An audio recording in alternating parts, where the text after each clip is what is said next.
Hello everyone, स्वागत है आपका एक बार फिर से सपना स्टडी आईक्यू पर। आज हम इस वीडियो में बात करने वाले हैं दक्षिण भारत के इतिहास के बारे में। तो चलिए वीडियो को स्टार्ट करते हैं। तो जो दक्षिण भारत का इतिहास है, इससे पहले वाली वीडियो में मैंने आपको संगम काल और पल्लव तथा चालुक्य वंश के बारे में पढ़ा दिया था। आज हम इस वीडियो में बात करेंगे राष्ट्रकूट तथा चौल वंश के बारे में। जो दक्षिण भारत का इतिहास है वो 100 ईस्वी से लेकर 1200 ईस्वी तक रहा था, जिसको हमने 2 पार्ट्स में डिवाइड किया था। एक किया था संगम काल में और दूसरा किया था दक्षिण भारत के राजवंश में। तो जो संगम काल है उसका जो टाइम पीरियड था वो 100 ईस्वी से लेकर 300 ईस्वी तक रहा था और उसके जो प्रमुख वंश थे वो थे चेर, चोल और पांड्य वंश। अगला जो राजवंश था वो था दक्षिण भारत के राजवंश। तो उसका जो टाइम पीरियड रहा वो रहा 500 ईस्वी से लेकर 1200 ईस्वी तक और उसके जो प्रमुख वंश थे वो थे पल्लव वंश, चालुक्य वंश, राष्ट्रकूट वंश और चौल वंश। तो इनमें से जो संगम काल है, जो संगम काल के वंश थे और दक्षिण भारत के जो राजवंश, उनमें जो वंश थे पल्लव वंश और चालुक्य वंश। तो इनके बारे में हमने पिछली वीडियो में देख लिया था कि इन शासकों के काल में क्या क्या हुआ था। अगर आपने पिछली वीडियोस नहीं देखी है तो प्लीज उन वीडियोस को जाकर देखिए, तभी आपको जो है ये वाली वीडियो समझ में आएगी। तो आज हम बात करेंगे राष्ट्रकूट और चौल वंश के बारे में, जो दक्षिण भारत के राजवंश थे। तो जो राष्ट्रकूट वंश है उसका जो टाइम पीरियड होता है वो होता है 735 ईस्वी से लेकर 754 ईस्वी तक। और जो अगला वंश होता है जो होता है चौल वंश, तो इसका जो टाइम पीरियड होता है वो होता है 850 ईस्वी से लेकर 1279 ईस्वी तक। तो आपको ये भी ध्यान में रखना है इनका टाइम पीरियड। तो सबसे पहले हम देखेंगे राष्ट्रकूट वंश के बारे में, जिसका जो टाइम पीरियड था वो 700 ईस्वी से लेकर 754 ईस्वी तक रहा। और जो राष्ट्रकूट वंश की राजधानी थी वो थी मान्यखेल।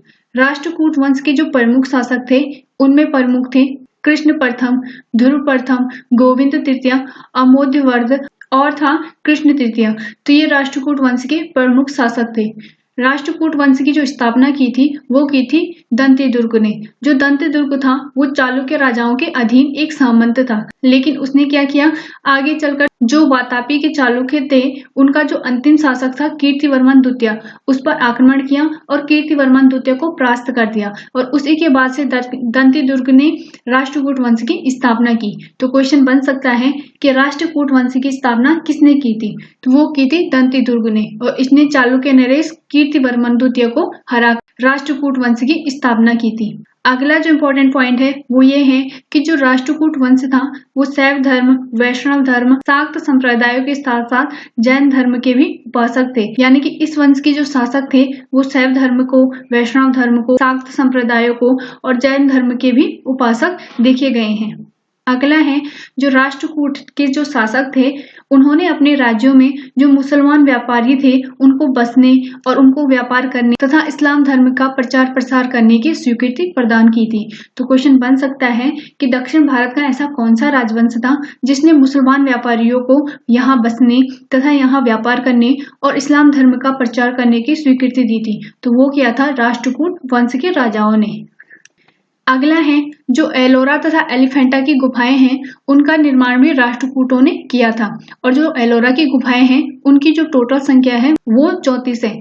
जो 1 से लेकर 12 तक गुफाएं हैं वो बौद्ध धर्म की गुफाएं हैं, यानी कि बौद्ध धर्म से संबंधित है। और जो 13 से 29 तक की गुफाएं हैं वो हिंदू धर्म से संबंधित है।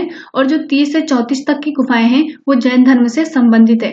ये क्वेश्चन बहुत बार एग्जाम में बना है कि एलोरा तथा एलिफेंटा गुफाओं का निर्माण किसने करवाया था, तो वो करवाया था राष्ट्रकूटों ने। और ये किससे संबंधित है, तो जो 1 से लेकर 12 तक की गुफाएं हैं वो संबंधित है बौद्ध धर्म से।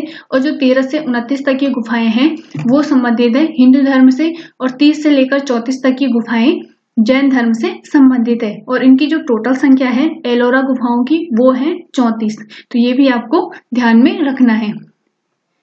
आगे जो शासक बनता है दंतिदुर्ग के बाद वो बनता है कृष्ण प्रथम।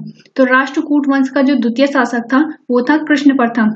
और कृष्ण प्रथम ने ही एलोरा में कैलाश मंदिर का निर्माण करवाया था। और ये जो कैलाश मंदिर है वो द्रविड़ शैली में बना हुआ है। तो मोस्ट इम्पॉर्टेंट क्वेश्चन है ये कि एलोरा में कैलाश मंदिर का निर्माण किसने करवाया था। तो जो एलोरा में कैलाश मंदिर का निर्माण करवाया था वो कराया था कृष्ण प्रथम ने, जो कि राष्ट्रकूट वंश का शासक था। और जो ये एलोरा में कैलाश मंदिर है उसकी जो शैली थी वो थी द्रविड़ शैली। तो ये भी आपको ध्यान में रखना है। कृष्ण प्रथम के बाद जो शासक बनता है उनका नाम होता है गोविंद द्वितीय, लेकिन ये एक अयोग्य शासक होते हैं जिन्होंने ऐसा कोई भी काम नहीं किया जो आपके क्वेश्चन में पूछा जाए। तो इसके बारे में सिर्फ आपको यही याद रखना है कि जो कृष्ण प्रथम था उसके बाद जो शासक बना था वो बना था गोविंद द्वितीय।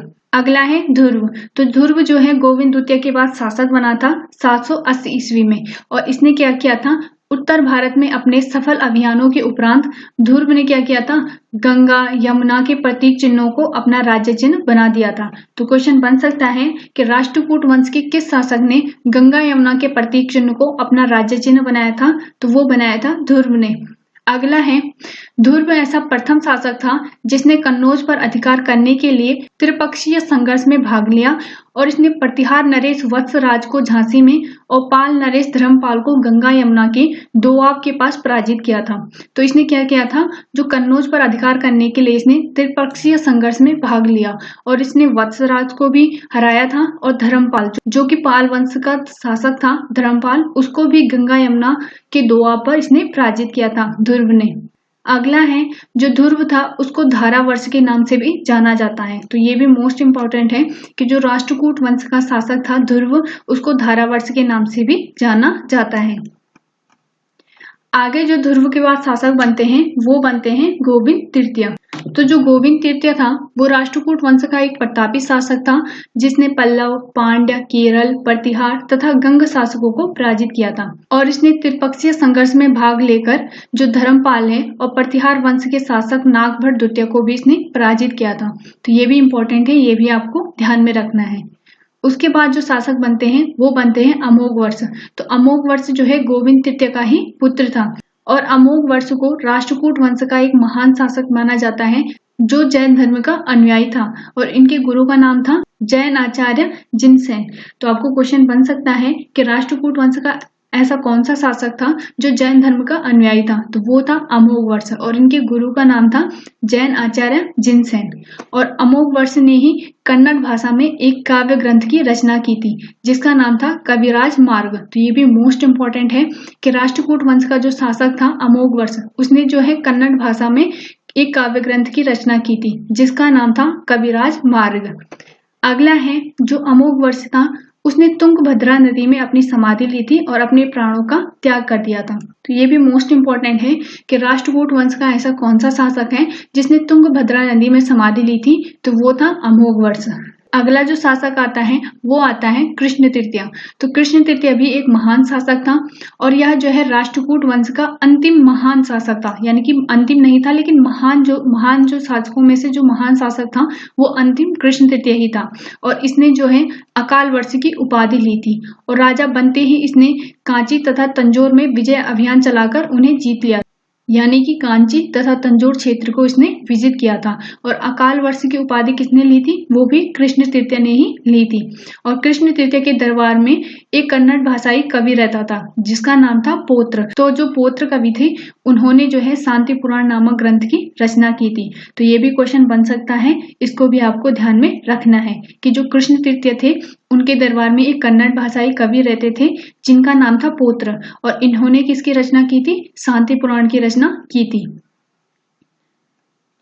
और राष्ट्रकूट वंश का जो अंतिम शासक था वो था कर्क द्वितीय, और कर्क द्वितीय की जो हत्या की थी वो की थी तैलप द्वितीय ने, जो कि कल्याणी चालुक्य वंश का शासक था। यानी कि तैलप द्वितीय ने राष्ट्रकूट वंश का पतन करने के बाद ही कल्याणी चालुक्य वंश की नींव रखी थी। तो ये भी आपको ध्यान रखना है कि जो कर्क द्वितीय था वो राष्ट्रकूट वंश का अंतिम शासक था, और इसकी जो हत्या की थी वो की थी तैलप द्वितीय ने, जो कि कल्याणी चालुक्य वंश का संस्थापक था। तो राष्ट्रकूट वंश के बारे में जितने भी इंपॉर्टेंट फैक्ट थे वो हमने यहाँ पर कवर कर दिए हैं। अब हम पढ़ेंगे चोल वंश के बारे में। तो जो चोल वंश का टाइम पीरियड था वो था 850 ईस्वी से लेकर 1279 ईस्वी तक। तो ये भी आपको ध्यान में रखना है।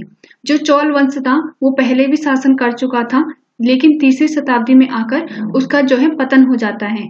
उसमें मैंने पढ़ाया था जो करिकाल था और एलोरा था वो इसका जो है प्रमुख शासक थे चोल वंश के, लेकिन तीसरी शताब्दी में इसका जो है पतन हो जाता है चोल वंश का।